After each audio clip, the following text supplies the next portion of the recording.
Hey,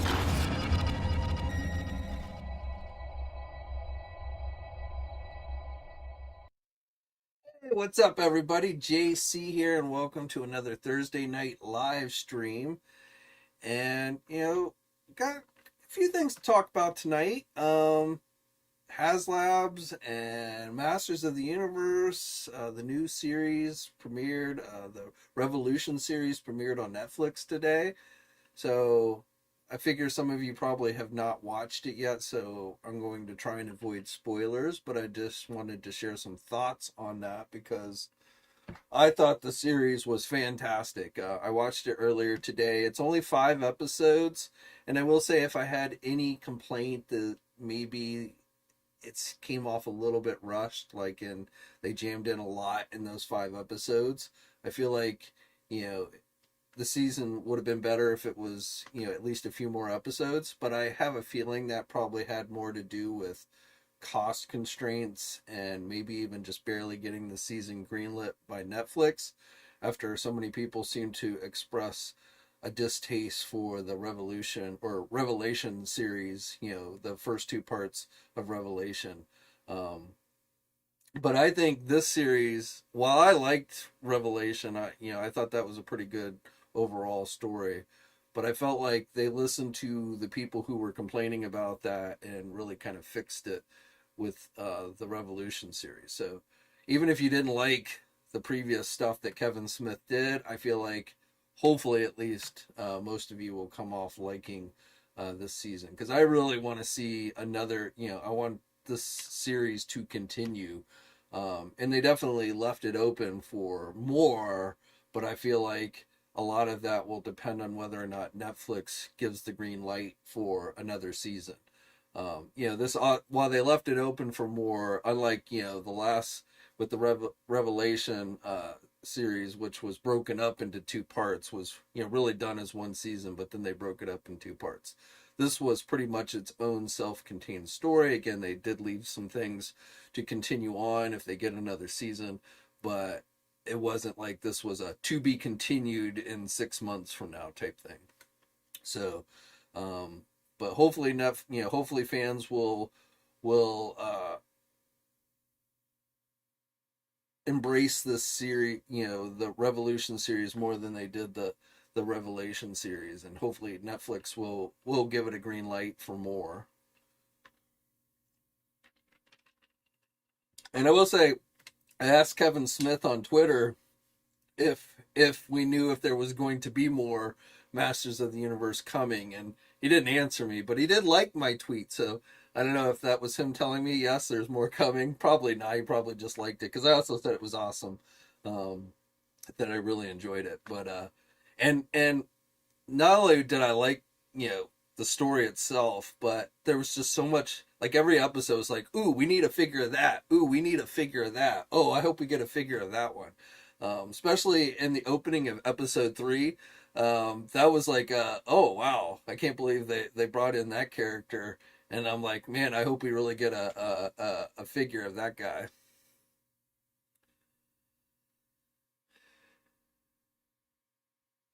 All right, so that's my thoughts on the new Masters of the Universe series. If you haven't seen it yet, again, it's on Netflix, and hopefully you will check it out. And again, even if you didn't like the Revelation series, I do think there's a much better chance you'll like this one.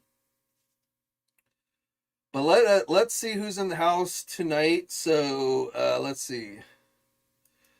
3M is in the house tonight. He was the first one here. So congrats on that. Zim is in the house. How's it going, my man? Ruben, what's up? T-Glue, what's up, my friend? Judge Dreads, what's up, Super Bro? CM Brock, what's up? Good to see you. Gnarly Charlie 85, what's up, my friend? So let's see. And the Grand Poobah. So he's here and the fun can begin. So another topic today is, so Hasbro announced yesterday that they're doing another live stream, so it'll be their second live stream of 2024 because we had the Star Wars one this week, which, I feel like was pretty lackluster. Though big news today, Patrick from the Star Wars brand team is apparently no longer part of the Star Wars brand team. He is moving on to Nerf, so I think he had already moved on, but it has been officially announced that he is no longer part of the Star Wars brand team. So I know Patrick was one of those guys that I think a lot of people blamed for the state that Star Wars is in. And I would say he probably bears some responsibility, but am I like expecting major changes to happen with Star Wars, especially after watching yesterday's live stream? Not really.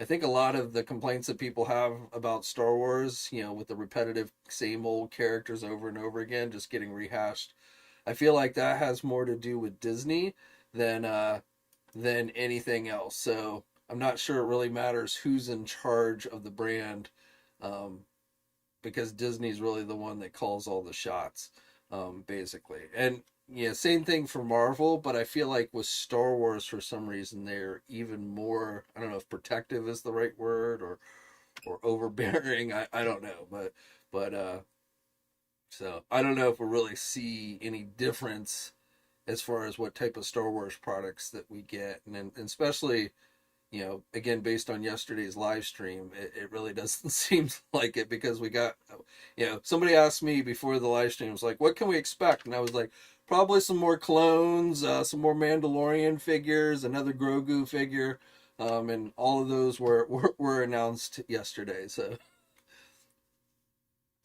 but anyway, so Transformers is next week. So start kicking off the 40th anniversary of Transformers. And we are going to be getting our first Haslab announcement of 2024. So Hasbro is wasting no time with Haslabs, and again, we'll be announcing whatever they're doing for Transformers next week. I believe it's next Tuesday at 10 a.m. Eastern time. And of course, the Haslab will kick off that day. So I have no idea what it's going to be. I've seen some people speculating that it could be like an Omega Prime figure from Transformers Rid. I don't know. That seems kind of like a weak Haslab, but honestly, I can't really think of anything that would be a good Transformers Haslab. Now, I will say, I've only backed one Transformer Haslab, which is, the Unicron, which you can see behind me there, which I thought was a great figure. I love that one, but all the other Haslabs for Transformers have been pretty much easy passes for me. And,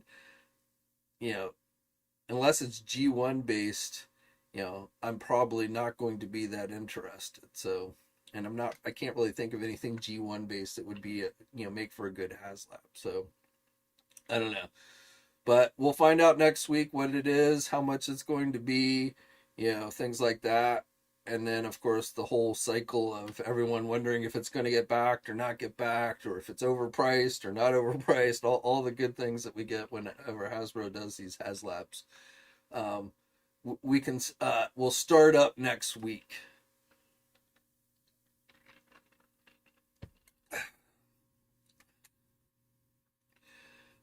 Is Hasbro going bankrupt? No, Hasbro's not going bankrupt. I don't know where some of you guys are getting some of this stuff. Yeah, I mean, Hasbro is having some issues, but a lot of companies are, Hasbro's not the only company laying people off. Hasbro's not the only one that's having, stock issues and stuff, but no, Hasbro's not going bankrupt. They're not going anywhere. They're probably changing their business model a fair amount, but, as I've talked about before, focusing more on licensing out stuff as opposed to producing it when it comes to the adult collector stuff. And one thing, whenever we start talking about that, and I know it's easy to do because those of you watching me and me in particular, I focus on the adult collecting stuff, but I think we often forget that adult collecting stuff is only a very small smidgen of what Hasbro does. And so, you know, if a particular action figure line isn't performing well, it's not like Hasbro's going to go under. So, um, but no, I don't think Hasbro's going bankrupt or going to disappear or anything. I mean, I could see one day toy companies either merging or somebody buying Hasbro out. I don't know if it would be Mattel. I know in the past there was inclinations of one or the other buying the other company out, but I don't feel like that's going to happen. But would one day a large entertainment company want to buy Hasbro? Maybe. Um, would it be Disney? I doubt it, but you never know. But at least for the foreseeable future, I don't think Hasbro's going anywhere or anything like that is going to be happening.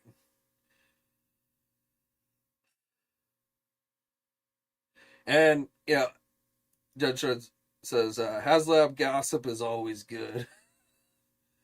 Yeah, I mean, and that's the Omega Prime's the only gossip I've really heard. Now, my ear is not as close to the wall on things when Transformer related, so I really haven't. I just did today. I did some snooping just to see what the word was going around, what it might be tomorrow, and I don't think anyone really has a good idea of what it's, or not tomorrow, but next week.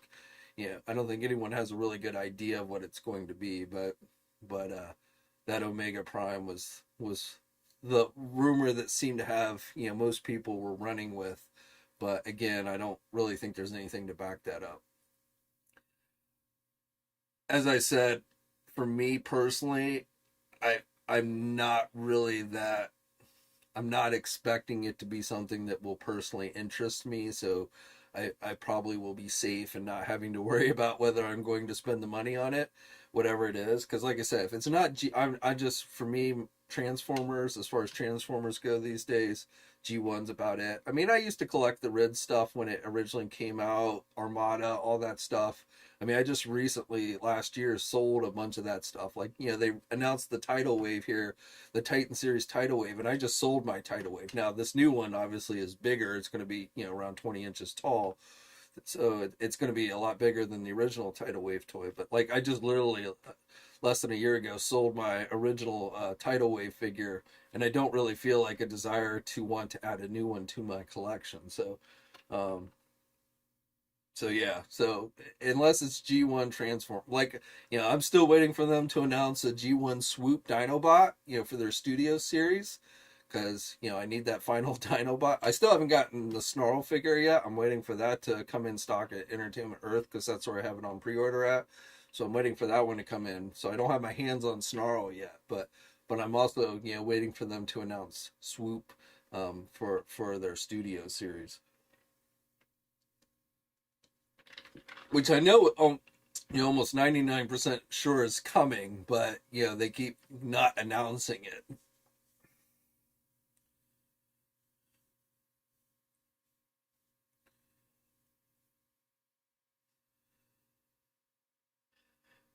Gnarly Charlie says Hasbro is making me go broke.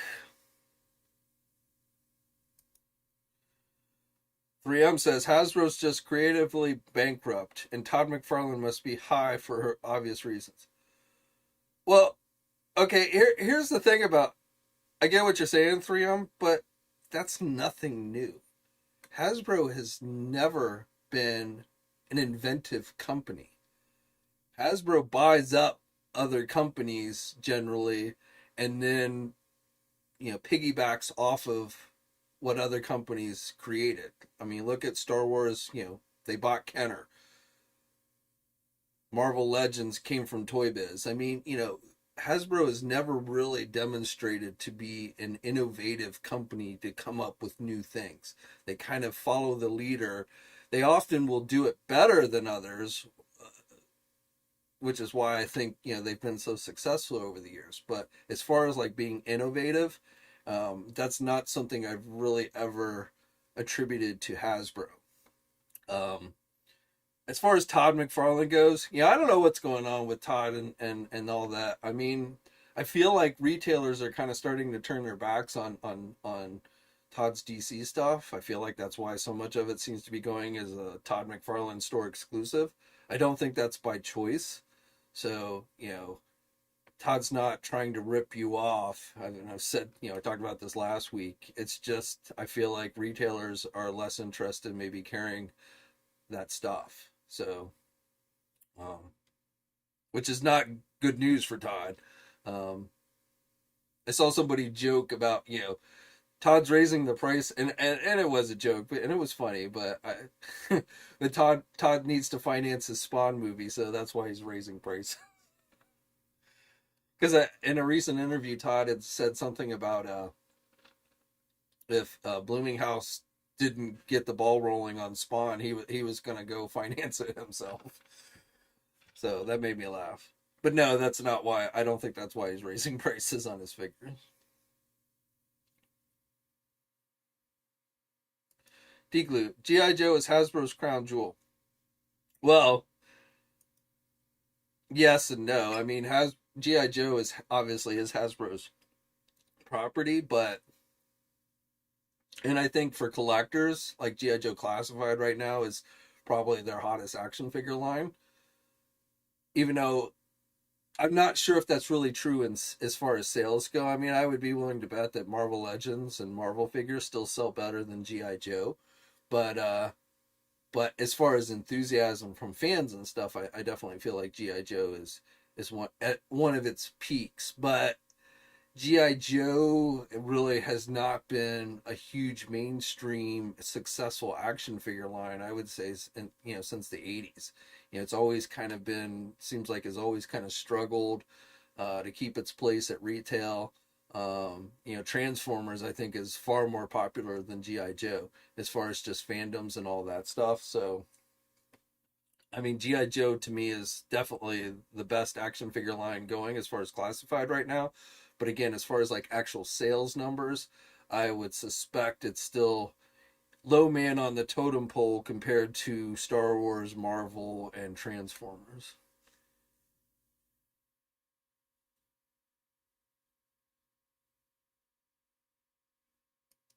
Bankrupt Factory says he never bought a G.I. Joe in his entire life.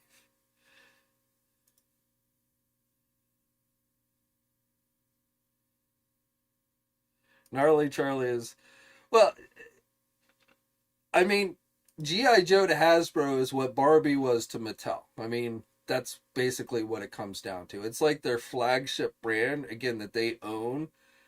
Even Transformers, they don't own fully. They share that with, Takara, the overseas company. So, and Transformers was originally was an overseas action figure line. So, Transformers wasn't like an actual Hasbro creation, whereas G.I. Joe was. So, G.I. Joe, again, is really the flagship brand, but it's just never been, as successful over the years as other brands. And I don't know why that is. I mean, I have, speculation. I mean, there are times where military action figure lines, especially when selling to kids, just have not been that appealing for various reasons, things like that. But it's still, because they own it fully and it's been around so long. I mean, everybody's heard of GI Joe. It is kind of a household name, right? So, um, it is kind of their flagship brand. Like I say, comparatively with Mattel, Barbie, or even He-Man. He-Man probably, because Barbie is much more popular, has been much more popular and successful than like He-Man over the years. Not in the 80s. I mean, all those properties were hugely popular in the 80s, but but He-Man's another one where it's kind of like, again, is a flagship brand as far as action figures go for Mattel, but I don't think it's been hugely successful at retail. you know Probably more years than not it wasn't that hugely successful, let me put it that way.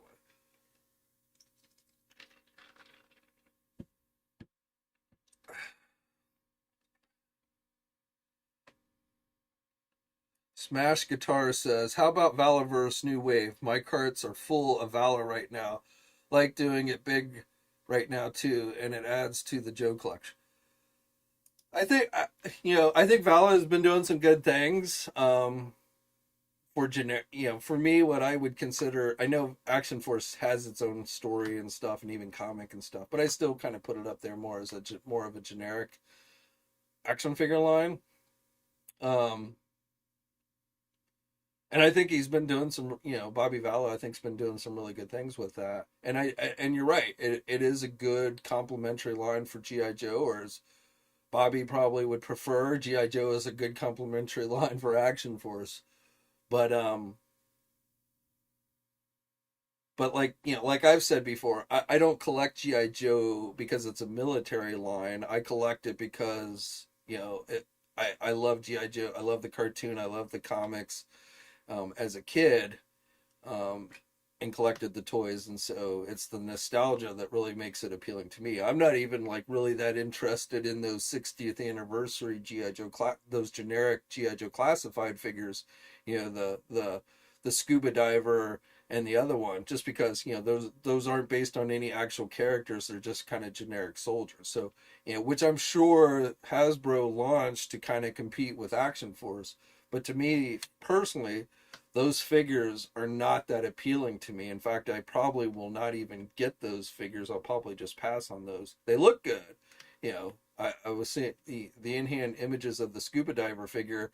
Those look, that popped up online this week. Those look good, but for me, I'm more about the GI Joe characters because, as I remembered them from the cartoon or the comic and things like that.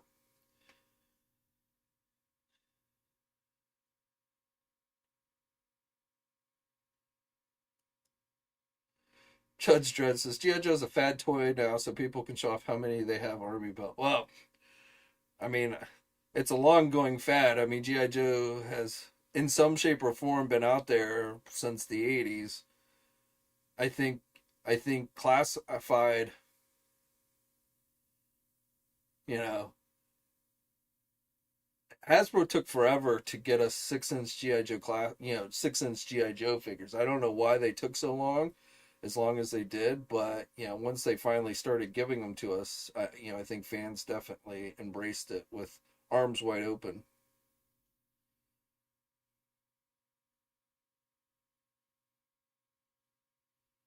Judge Dredd says if it wasn't for classified, nobody would. See, I disagree with that as well, because I do think there are collectors out there who do just like to buy really cool looking, realistic army, military based figures. Again, that's not really what appeals to me, but I do definitely think there is a segment of collectors out there who who are into that. So I think those people would probably be attracted to Action Force, um, even if GI Joe Classified didn't exist. Now, I will tell you, as far as like Action Force itself goes, there probably wouldn't be Action Force. The original Action Force was kind of a branch off of GI Joe, so the two have a connection, and I think and I do think the two kind of help support each other as well. So I would actually view those as complementary lines more than competitive lines. I'm sure Hasbro and maybe Valaverse don't necessarily agree with that, but I do feel like there aren't too many people out there that are going to go, well, I'm only going to collect Valaverse. I'm not going to collect G.I. Joe. There might be some people who will collect G.I. Joe because, like me, who are just in it for the G.I. Joe characters themselves. But if they do like generic military type figures, I don't think they're going to say, well, I'm only going to collect G.I. Joe. I'm not going to collect Valor. So I do think very much they can be a complementary line to each other.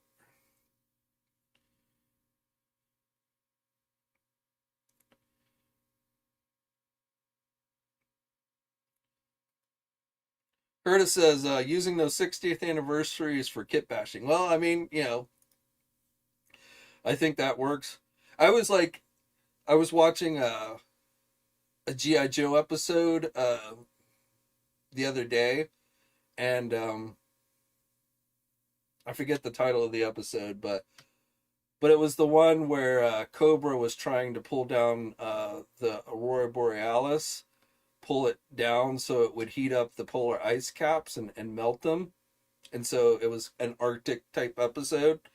And Cobra had this big base up in Antarctica, or yeah, I think it was Antarctica, but they had some place where there was a lot of snow. They had this Cobra base, and so snow serpents were in it.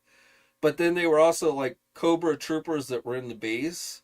I had never really noticed this before, but like the Cobra, it was like they were wearing the snow serpent gear from the head down, but they didn't have the snow serpent like headgear on. They had their normal Cobra soldier helmets and masks, which makes sense because if you're in the base, it might be cold, so you might have you know gear that's going to keep you more warm, but you're probably not going to be wearing the goggles and all that stuff. So I was like, that would be kind of a cool kit bash figure if you took a Cobra soldier head and stuck it on a snow serpent body for that. So I was like, that's kind of I really never noticed that before in the cartoon, but I thought it was kind of cool.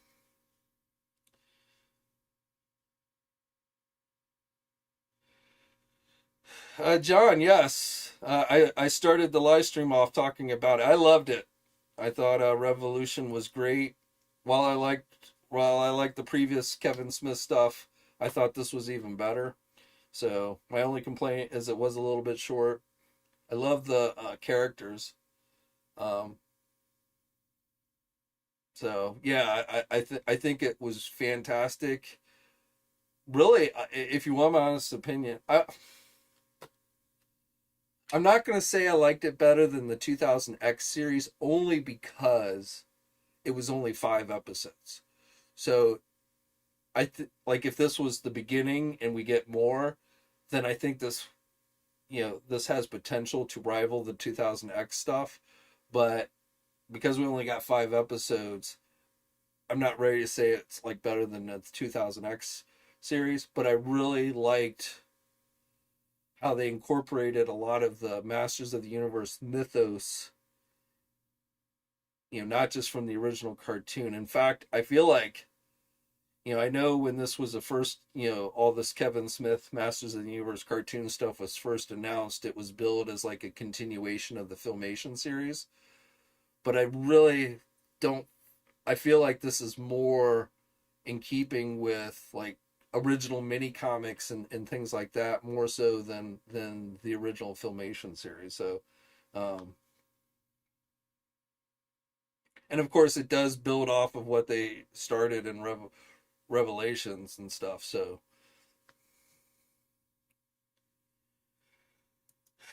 Mr. Allman, do I think the latest Masterverse figures will restock anywhere, specifically Buzz Off Faker, Web Store? I have not seen them at retail and eBay price. Uh, when you say retail, you're talking like Target and Walmart. If so, I don't know. Are those figures sold out at places like Big Bad Toy Store and Entertainment? I haven't looked, so let me do a quick look.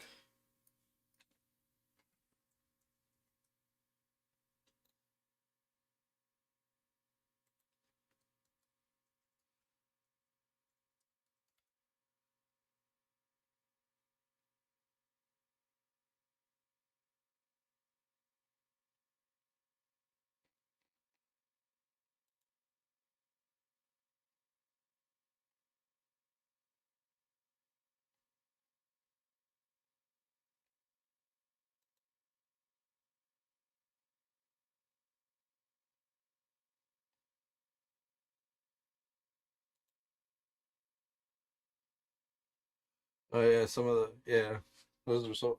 Let me check Entertainment. To answer your question, I think it is possible, um, especially if this new series you know re-energizes the Masters of the Universe fan base, and gets some more hype for toys and stuff, and is well received and has really good ratings and everything. Then I definitely feel like we could definitely see a bunch of this stuff get reissued, because I have a feeling there's a lot of those figures sitting in warehouses someplace. that retailers have just been hesitant to want to carry them because, maybe they weren't selling super fantastic. Um, some of those may have just sold out because the retailers only ordered very limited numbers of them. So,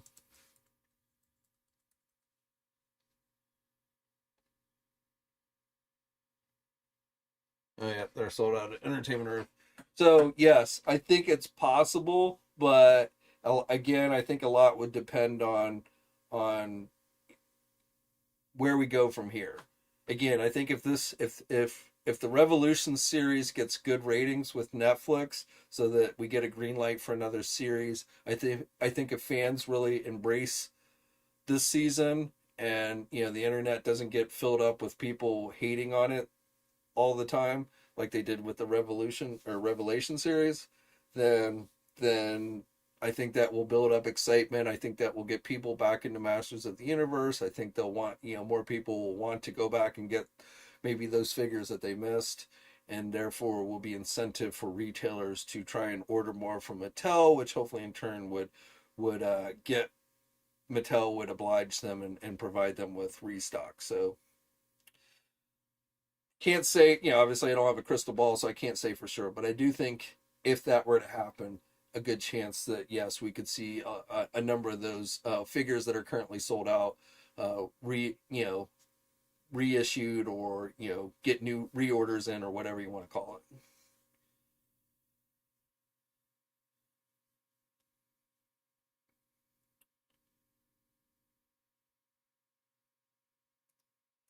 Mr.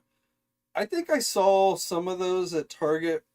I I have never seen much at Walmart for Masters of the Universe, but I do think I saw some of those at Target. But hard, I forget. I bought all, like every Masterverse I bought practically, except for like a few of the Target exclusives, I bought online.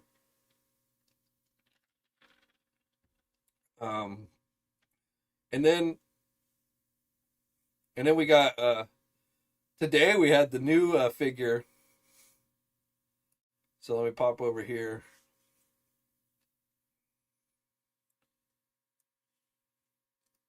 Out of the way.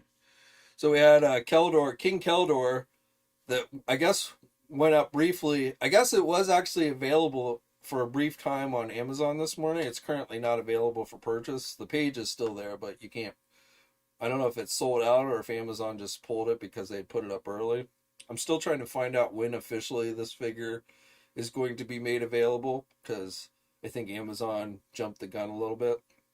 But King Keldor, if you watch the series, you know, does have a significant role. Um, I guess it's not too spoilers if I tell you that this is the character William Shatner is voicing, which I thought he did a pretty good job.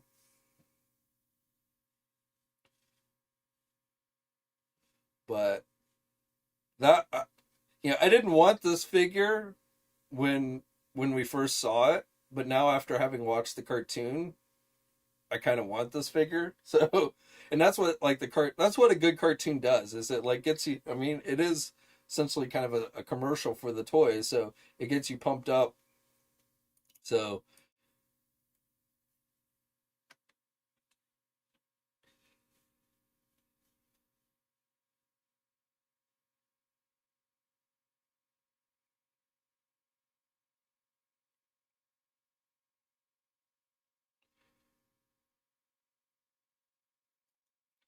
Ivan says, haven't seen much, but I agree.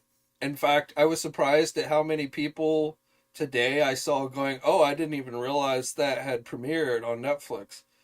So I agree that there wasn't a lot of pre buzz for this show. But I think, as like, I have not heard anybody say anything about that has watched it, other than maybe it came off a little bit rushed, like they were upset that it was only 5 episodes. But I feel like once people start to watch it and realize it's actually out there on Netflix, and word of mouth starts to spread, I think the buzz will pick up a little bit. But yeah, definitely. I don't think they hyped the show very well going into it. But they were also probably pretty worried that whether fans would actually embrace this season or really hate on it. So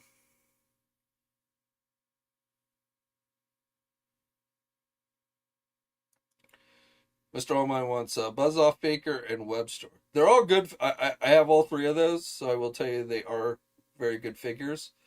Like I was just I just rearranged my Masterverse shelves the other day, and like I had noticed that like the original Revelation Skeletor figure compared to more of the the more modern Masterverse figures was looking pretty small there on the shelf, and I was like, I don't, and I will tell you that I don't like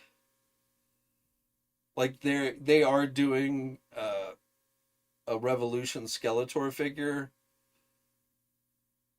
which I will tell you again, minor spoiler here, Skeletor ends up with a couple of different looks in the cartoon, but this is the one that we've seen in the trailers and everything, the one that they're doing the figure of.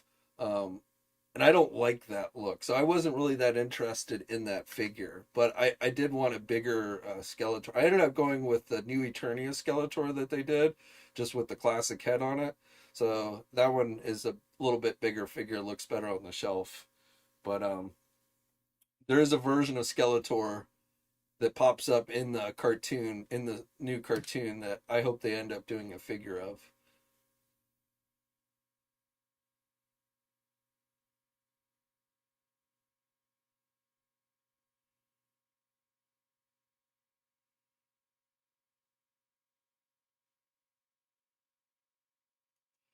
Curtis wants to know if anyone would be up for a Visionaries toy line revival besides me. I got to be honest with you. I mean, every toy line has a following of some type, but do I think there's just like tons and tons of people that would be that interested in Visionaries? I think it would be on the smaller side of things. I mean, I wouldn't mind seeing one, but do I like? Am I? Would I be? There are like other lines out there that I'd probably rather see. But I'm sure you're not the only one because again, every property, especially from the '80s, has a fan base that will say that they would love to see an action figure or whatever based on it.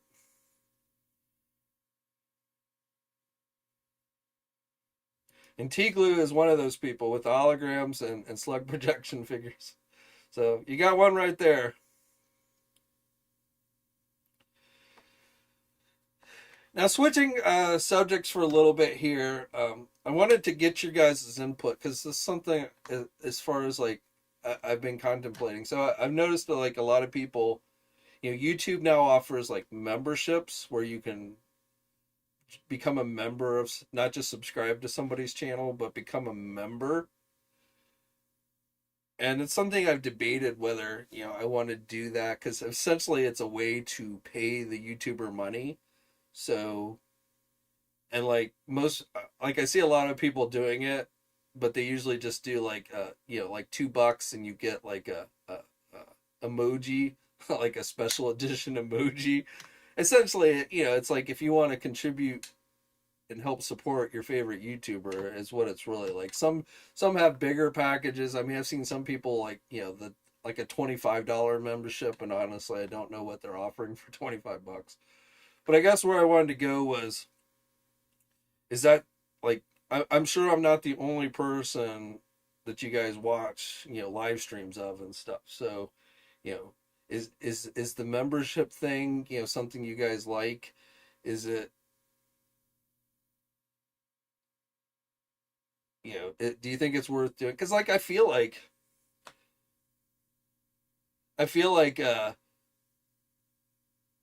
yeah,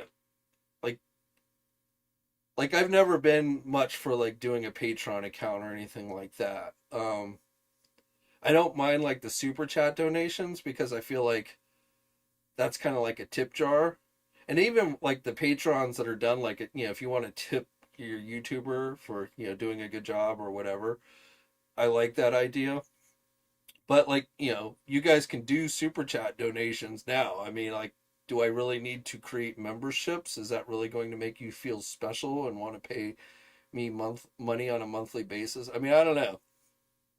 But, if you guys, want to hit that super chat donation as a tip or something, then I'm all for it. But I've just, I've been seeing more and more people do the whole, have the little join buttons at the bottom of their videos now. And like YouTube, I get these messages from YouTube saying like, you can monetize your channel in a different way by creating memberships. And then I'm like, but what am I going to really be offering people to join, become a member of my channel? Like, what is it that I'm going to be offering uniquely to those members that everybody can access?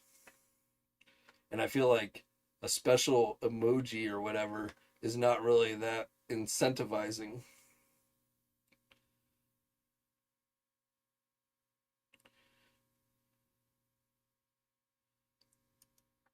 Deaglue says, if this is your profession, I get asking for money, but doesn't clicks like etc. help anybody pay the bills? So yes and no. I mean, YouTube, assuming you have, you meet the criteria to monetize your channel, which is like you need to have like something like 1,000 subscribers, I think, and a certain number of hours of content or something like that. It's not terribly difficult to monetize your channel, but who doesn't like pay a ton of money? Like I will tell you that I probably here on YouTube, just this channel, I average maybe $300 to $500 tops a month off of it.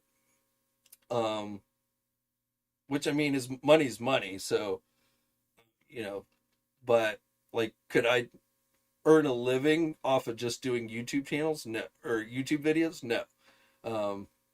I could not, because I couldn't just live on, $300 to $500. And 500, the only time 500, like if I made videos 5 days a week, every week, then I'd probably get closer to 500. I've made like $1,000 one time, and that was around Christmas. Like ad rates go up usually around the holidays, so people generally make more money off of things like YouTube videos and stuff around the holiday time. And then like January and the beginning of the year is like when ad rates usually pay the lowest, and towards the end of the year is when they pay the highest, because they're advertising for like the holidays and things like that. So, and I think one time I made like close to $1,000 off of YouTube, but that was like a rarity, not the normal. Now, people with bigger YouTube channels obviously do make more money, and there are people who do make a living just doing YouTube channels. But for my channel, which I only have about almost 65,000 subscribers, which is great, but it's like in the world of YouTube, it's obviously not that big. And then my videos only do between 5 and 10,000 views a video. So to answer your question, long answer that should have been short is yes, you get some money from YouTube just for making videos generally, but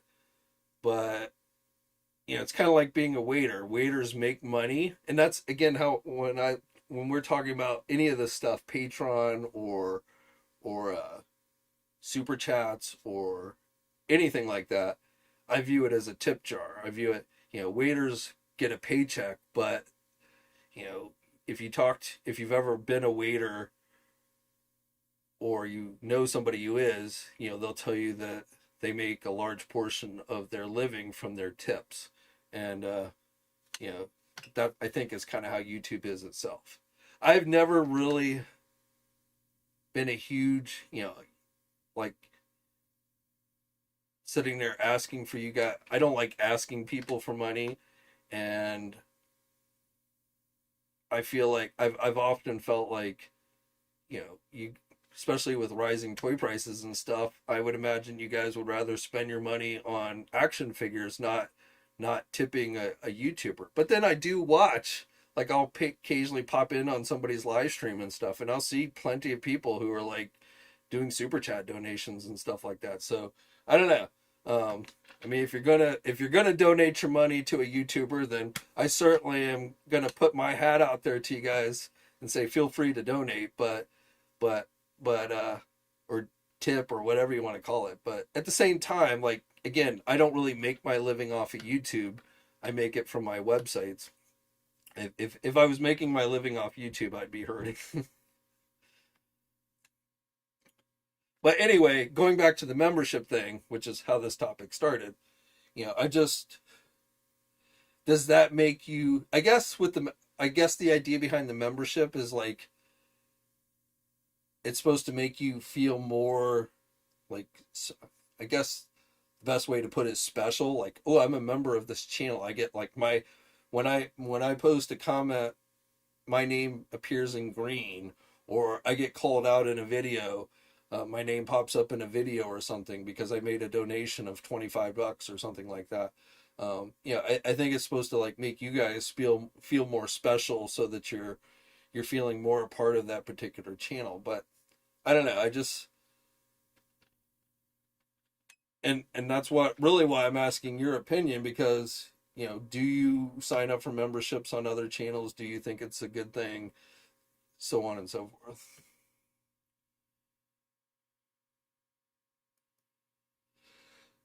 Laura says Dork Lair does member only live streams. So there he's so based on that, he's doing exclusive content if you essentially pay to be a member of his channel. And I've always I don't know. I mean that's there's nothing wrong with that. But it's kind of like I've always felt like what content am I really doing that's so special that's worth paying for? I mean, I'm giving you news, which is what I primarily do on this channel is I give you guys action figure news just like I do on my websites. In fact, if you really want up to the date action figure news, it's probably better that you go to my websites because I'm not doing 50 videos a day updating every time there's a breaking news story. Even though again I have been experimenting with the video shorts to get more breaking news out there faster to you guys. But my point is just like I don't chart like when you go to my websites, it's not like you have to pay. I've never once in the 20 years I've been running my websites have thought it was a good idea to try and put my content behind a paid wall, which is essentially what that is. And large newspapers that are desperately trying to make money will do that sometimes. But I feel like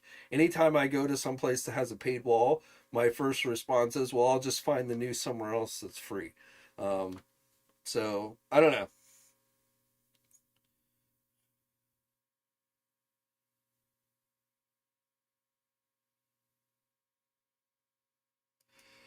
Do people real? I don't know. Do they? I think you know people like to feel special. So if it makes them stand out, I mean, I don't know.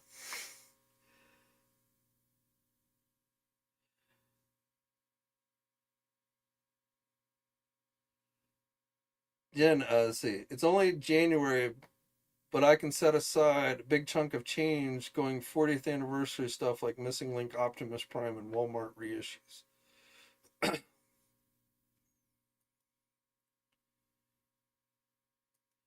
Smash Guitar. JC channel is like my Toy News Channel 11 or action figure information for a few years now. I feel like everyone.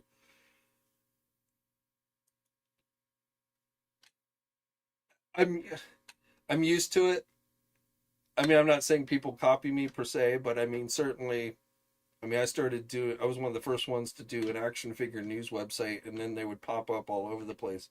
So yeah, I mean that's the thing with anything you do. If it's deemed successful or popular, you're going to have people that are going to copy. And I'm not saying I've never looked at someone else and said, "Ooh, that's a good idea. I'm going to incorporate something similar to that in my own stuff." So but but that is my number one goal with this channel is to make it a true news channel for action figures. Kind of the CNN of action figure news or Fox News, depending on whether you're left or right. But I try and stay pretty neutral with my news. So, but that's really my goal with the channel, with the websites, all of the above, is to provide you with the most accurate news in regards to action figures. I'm not into, if I'm relaying a rumor to you, I've generally got a pretty good idea that the rumor is true. I'm not going to just pull out every rumor that I see come across my screen.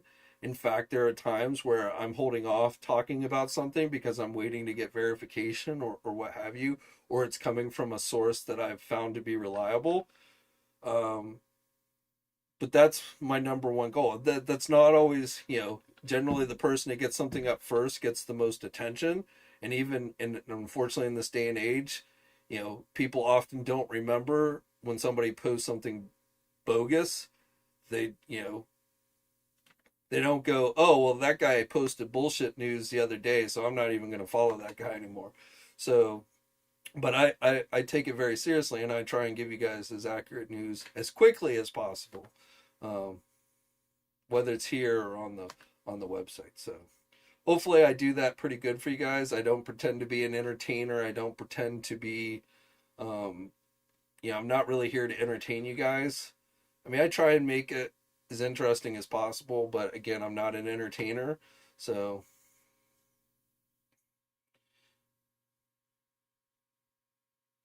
bankrupt factor. I think people sharing the channel actively, 100%. In fact, I mean, I would agree as far as like difference between like a super chat donation or whether, I mean, for me, and I've said this before, if you just like, if you support the sponsors like Big Bad Toy Store and Entertainment Earth, that supports me. Those links that are in the video description of every video, if you click on those when you go to buy your toys and stuff, that supports me probably far better than if you donated a buck here or a buck there as a super chat donation. So 100, or whether if you're helping the channel grow, or if you're going to the websites, or spreading the word of the websites, those are 100% going to be far more beneficial for me than like a super chat donation or even like a membership or something. But I'm always just looking for ways to improve and grow and stuff. So I've just noticed the trend with the memberships and stuff. And again, like I get these messages from YouTube on semi-regular basis trying to convince me to start doing memberships and stuff. And so I just like was curious what your guys' thoughts were on it. All right, so let's switch gears once again, and I do have something I wanted to open up here. So let's head over to the review studio. So I finally got the new McFarlane Collector Series Wonder Woman figure. So, oh wait, that's not good. My camera has frozen up here. One second.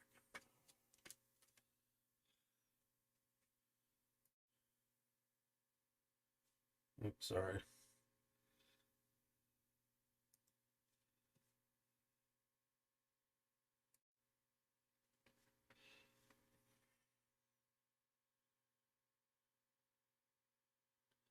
All right, this might not work because my camera has frozen. My review studio camera has frozen.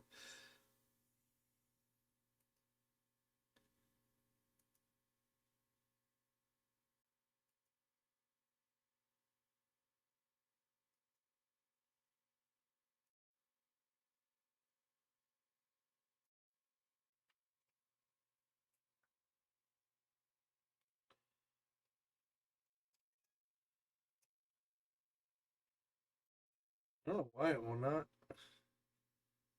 register. That's annoying.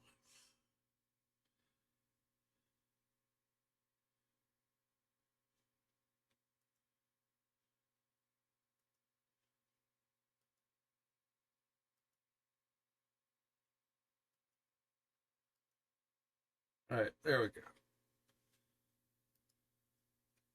All right.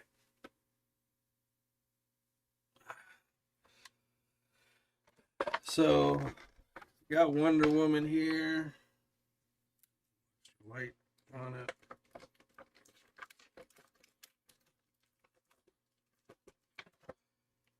So as I was saying, definitely a figure I have been waiting for,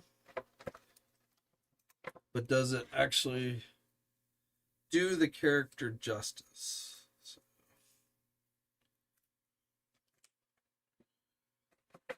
I just got this figure from, just came in from Big Bad Toy Store.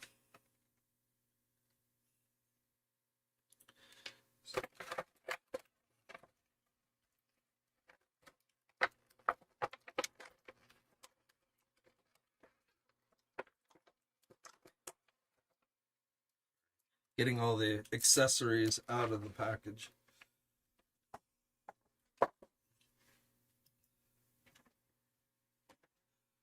Alright, so we've got the most important, the magic lasso, which is an actual rope.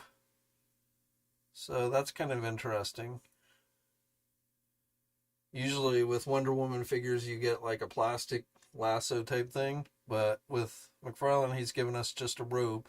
Now you'd actually have to tie an actual loop to make it a lasso. But I kind of like that. It does have a nice, the lasso has a nice metallic gold to it. And they do give you the hook on the side there, so you can roll it up and hook it on there. And then she's got the axe, you know, the classic stuff that you would expect from Wonder Woman. Sword. And of course, the Wonder Woman shield. But, and it's not bad, but I don't know.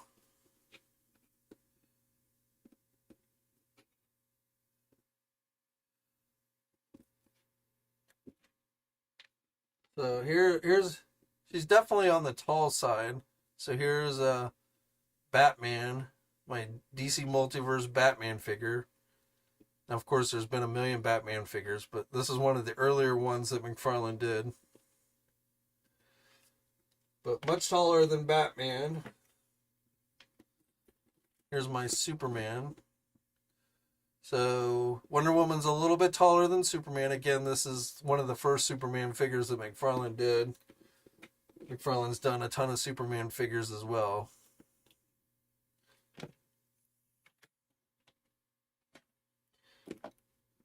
Here's the Flash.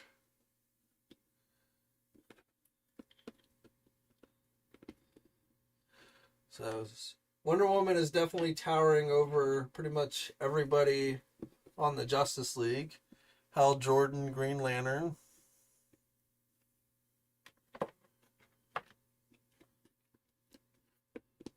Aquaman.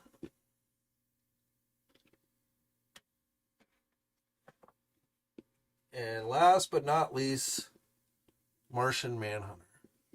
So, I don't know. I feel like, I mean, I know Wonder Woman's not short in any way, but I feel like maybe she's a little bit tall compared to other figures, at least in the line. Also kind of weird on the shoes here. Got this weird kind of pattern around her boots. We at least do not get diaper crotch though, so that's a good thing. And I mean, the detailing on it's nice. And I like the face sculpt. I think they did a pretty good job with the face sculpt.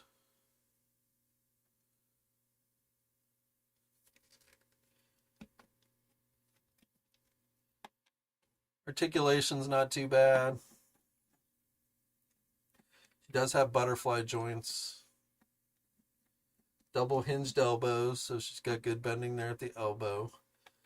She does not have an ab crunch of any type. She does have a waist swivel, but really can't bend at the midsection. And then with the legs, you can get the legs up pretty high, out back. You get the double hinged knees. No boot cuff swivel, but you do get rotation there at the ankles. Those ankles do kind of stand out. First of all, the ankles themselves, the red does not match the rest of the boot. It's a darker red. So those ankles do stand out a little bit. And then you've got toe articulation.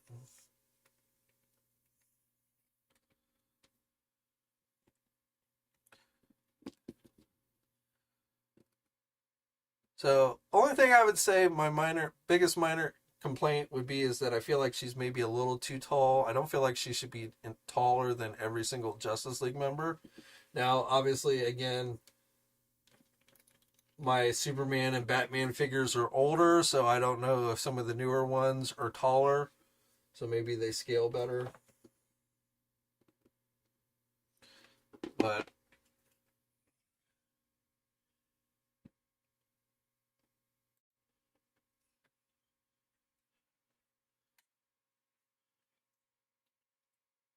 I mean, I like it overall. I'm not unhappy with the figure, so I'm glad to add it to my collection finally. Because I had been using like one of the Gal Gadot, movie Wonder Woman figures. So I'm glad we finally got a pretty classic looking comic book based Wonder Woman.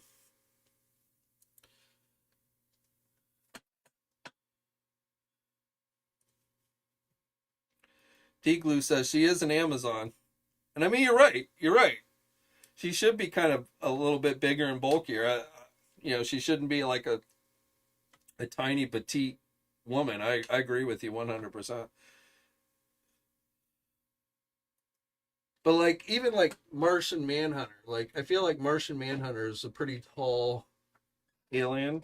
So I feel like he should at least be the same height as Wonder Woman. I mean, maybe I'm wrong. I could be wrong. I'm not going to swear, like in the comics, maybe she is taller than Martian Manhunter. I don't know.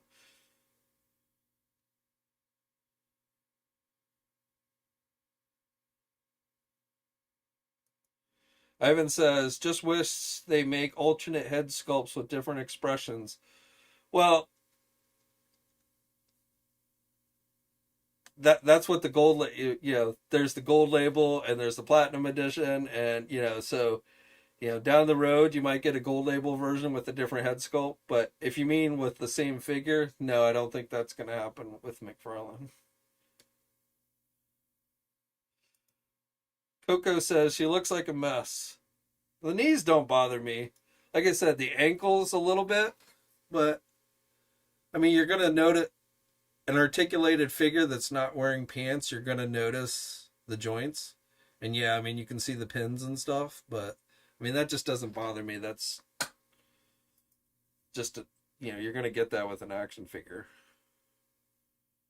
But the ankles do, again, I think it's because they're dark. Like if they were the same color as the boot, they wouldn't stand out as much.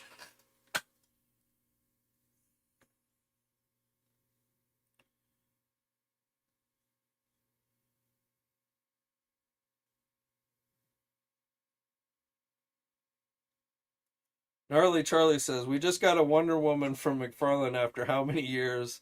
This line is too sporadic with its releases. Not enough core characters. They need a classics line, period. Well, I mean, Todd has always been a fan of Batman and Superman and I don't think Todd has felt like women figures don't sell that well. And but yeah, I mean, I think Wonder Woman should have been an early on figure. I mean, she's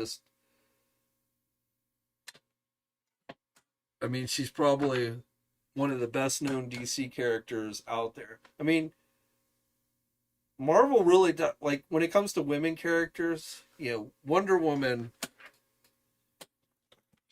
has always been right up there with Superman and Batman.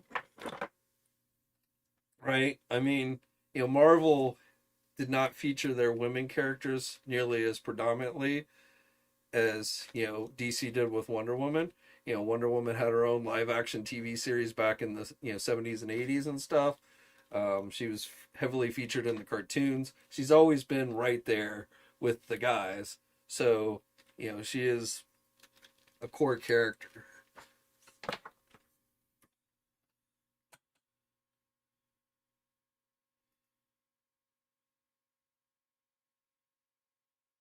The platinum edition.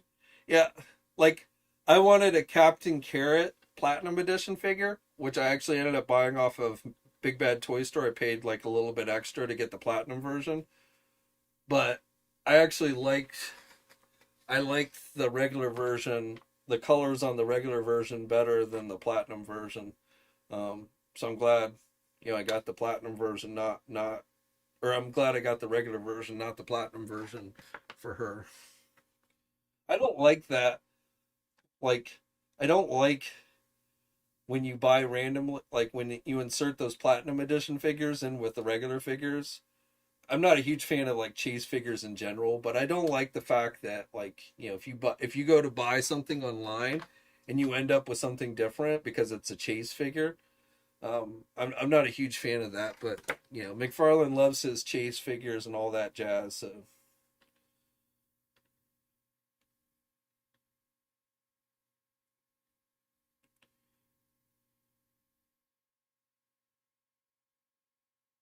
Coco says, looks like Power Princess rocks compared to this Wonder Woman. I don't have that figure. They look pretty good. I mean, that's Marvel's ripoff of Wonder Woman, but yeah. I did get Crystar. I don't know if you can see him. He's back there next to Moon Knight, next to my MCU Moon Knight. Actually, you can't see him. He's not on camera, but he's back here. He's a little bit over here. But I do like that Crystar figure. I ended up getting in on that one. I think that was my last Marvel Legend figure that I got right now.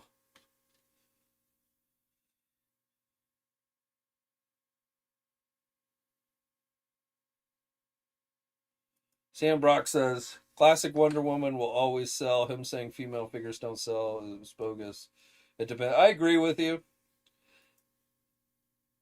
I mean, I will say, I mean, Wonder Woman is kind of a unique thing because, again, she is always, as far as DC Comics goes, has always been, right up there with Batman and Superman. So, she's probably the third most well-known character in the DC universe. So Wonder Woman is definitely a little bit unique in that most female characters are not, have, at least in the past, have not been that predominantly featured or well known. So I do understand, when Todd said that in general female figures probably don't sell as well, but definitely with Wonder Woman, and when you're dealing with DC collector fans, I don't think that applies.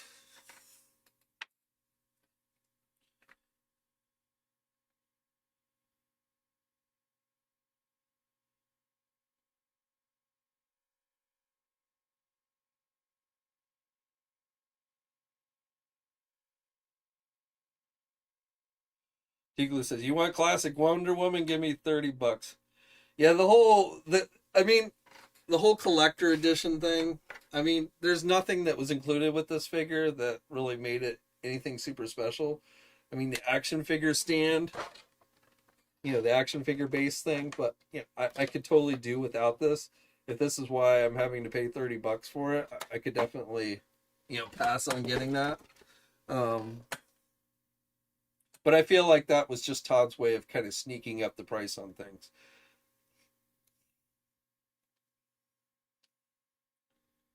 She does have really, I mean, she bends her elbows really good. So I feel like you could definitely get her into some pretty good poses. So I really, as far as articulation goes and stuff, I really can't fault this figure. And the joints are sturdy.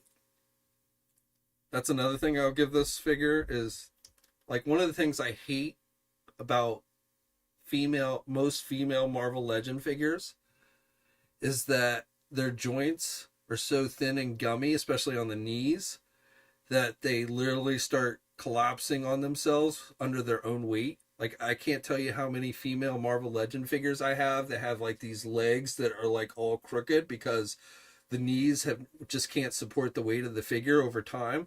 So definitely that's not a problem with this figure.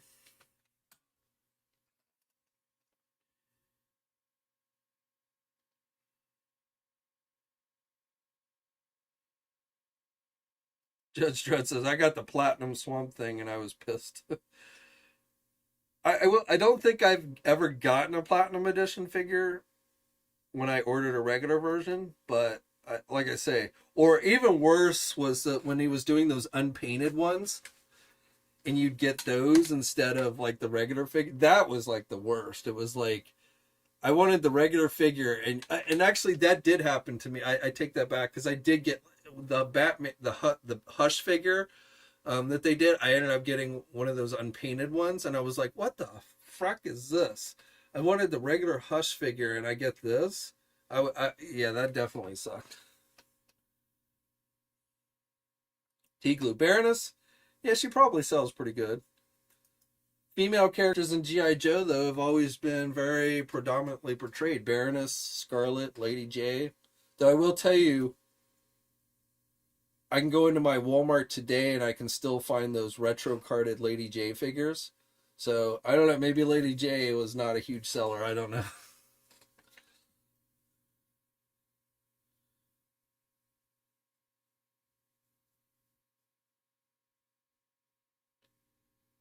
Like I felt like the unpainted figures was good for Warhammer because I feel like those were like a lot of people were into like the whole model thing and they wanted to paint their own figures. So I thought that was kind of a good idea with the Warhammer line, but when he started doing it with just every action figure line, I was like, no, no, no.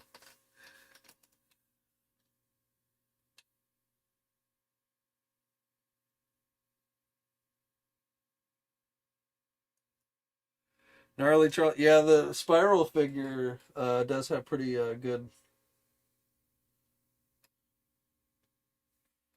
legs.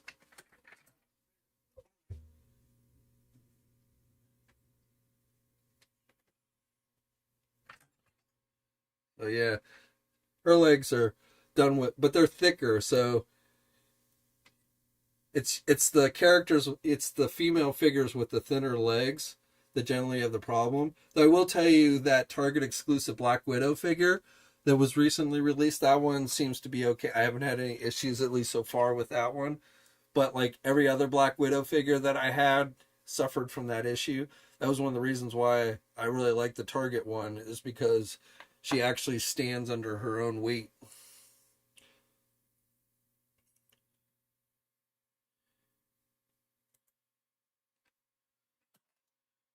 And just like earlier today, I was like, I have a shelf of X-Men figures, and like my White Queen figure, like the leg was like literally goes like this, and like I was trying to get her to stand up, and she kept falling over. And same thing with my Storm figure, the white Storm, the Storm in the white outfit. That one, the legs on that one are horrible. T Glue says Lady J doesn't hold a candle to Baroness. I don't know. I always kind of like Lady J more than the Baroness. In fact, I would go as far as to say is Lady J is probably my favorite female GI Joe character.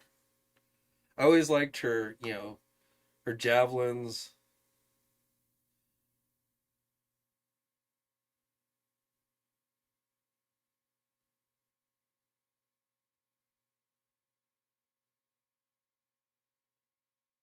The Watcher. I feel like McFarlane approaches action figures like baseball cards, which is not the same thing.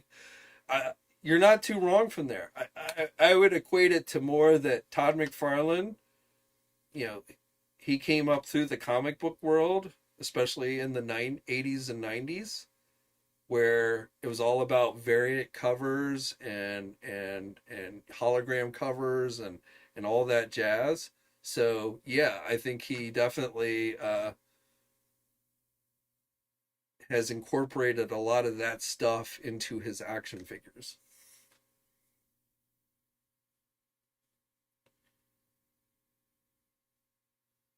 She can be a little top heavy, but it's not. But it's not because her, when she has all these swords on, she is a little bit.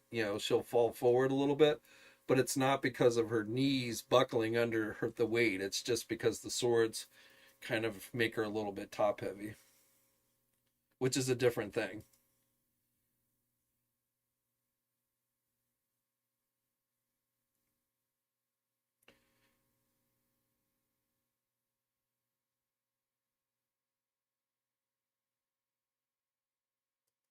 Rashid says, pretty sure.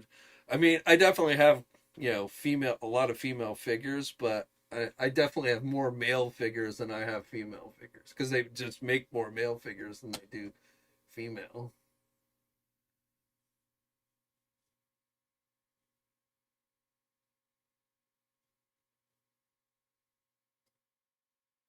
A judge, yeah. Well, Toy Biz figures, quality wise, were definitely very well made figures.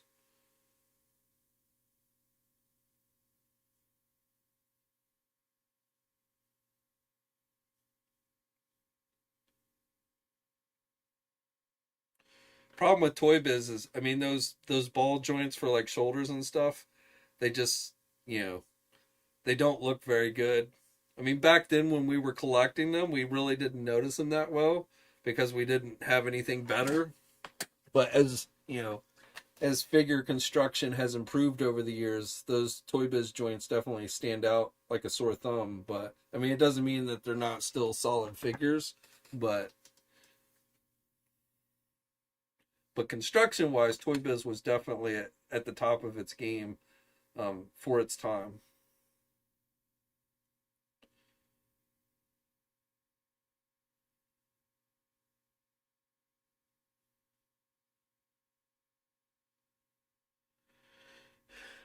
All right, well, it's getting on to be 8:30, so I think we're going to call it a wraps. But once again, thank you everybody who tuned in tonight.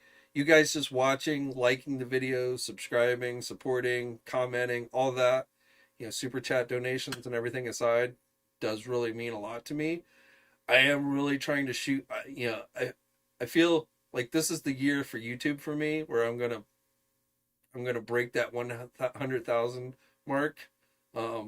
So hopefully you guys will be along for the ride. And if I accomplish that goal, I'm gonna do some special things. Like if we break 100,000 this year, definitely you can expect some really cool giveaways and stuff to celebrate. So I'm not trying to buy your subscriptions, but I'm just saying, if we get to that goal, there's going to be some good things in there for you guys. But thanks for tuning in tonight. If you have not watched the new Masters of the Universe Revolution series on Netflix now, I do highly recommend. Even if you hated the Revelation stuff, obviously the story does build off of that. So like if you never watched the Revelation stuff, there will be some things that you might not understand. Like for instance, everybody knows Prince Adam is He-Man. That happened in the Revelation stuff. So, but as far as just, I feel like Kevin Smith listened to the complaints of the fans, and he addressed them very well in this series. So the things that I think most people did not like, even though I didn't agree with a lot of that, I liked the Revelation series, but I feel like he listened and he did address a lot of that in this new series. So I do recommend that you check it out.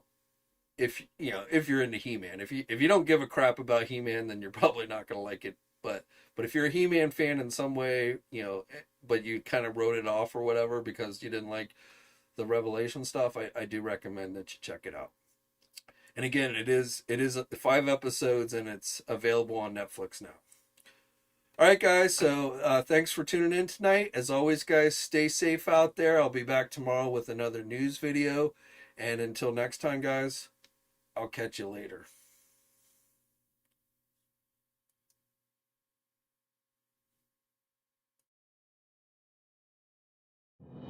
Thanks for watching today's video. Now, if you're new to the channel, please think about hitting that subscribe button. Also hit the bell notification so you're alerted every time I upload a new video. For all the latest action figure news, be sure to head over to toynewseye.com, marvelousnews.com, JediInsider.com, and tformers.com. And remember, action figures are great,